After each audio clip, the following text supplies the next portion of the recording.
Now, I didn't hear anything about the B-26 until I got to Barksdale Field after I graduated from single engine school, and my first ride indoctrination to the B-26 was that was when the pilot just chopped the throttle right over the end of the runway and we dropped straight down. And it was after that that I began to hear that the plane was called the Widowmaker and the Flying Prostitute and so forth.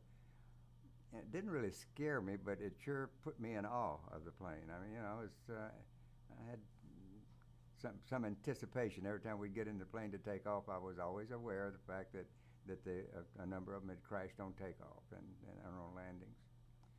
Ray Town, a guy from our squadron, they got shot up pretty bad coming in, and he was flying with the group commander, and everybody laughed about that later on. He was getting ready to jump out. He turned around and he says, "Does anybody want to buy a good watch?"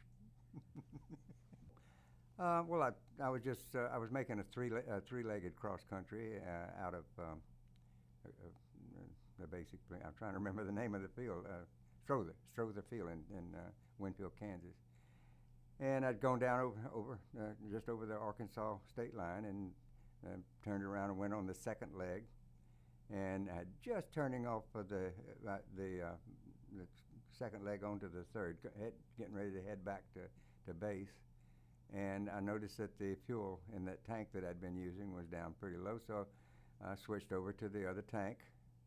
And within seconds, it started sputtering and it quit.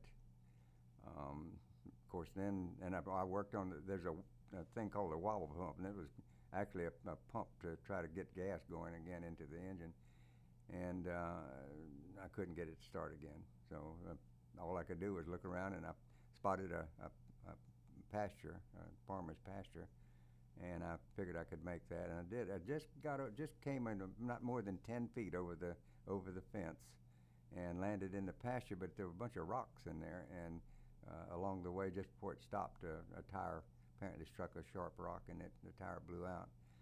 But there was no damage to the plane. So I got out, and the farmer came out and wanted to know how I was, and I told him okay, and so he called the base, and they sent a car out, and they picked me up and took me back. I thought I was in trouble, but the commandant called me in and congratulated me on presence of mind and being able to make the forced landing when there was no power. What kind of plane was that? It was a Vultee BT-13, the one we call the vibrator. It turns out that what had happened was that when I was switching, it was in the summer, and when I was switching over, a vapor lock formed in the fuel line, and there was no way I could get gas to the engine with that.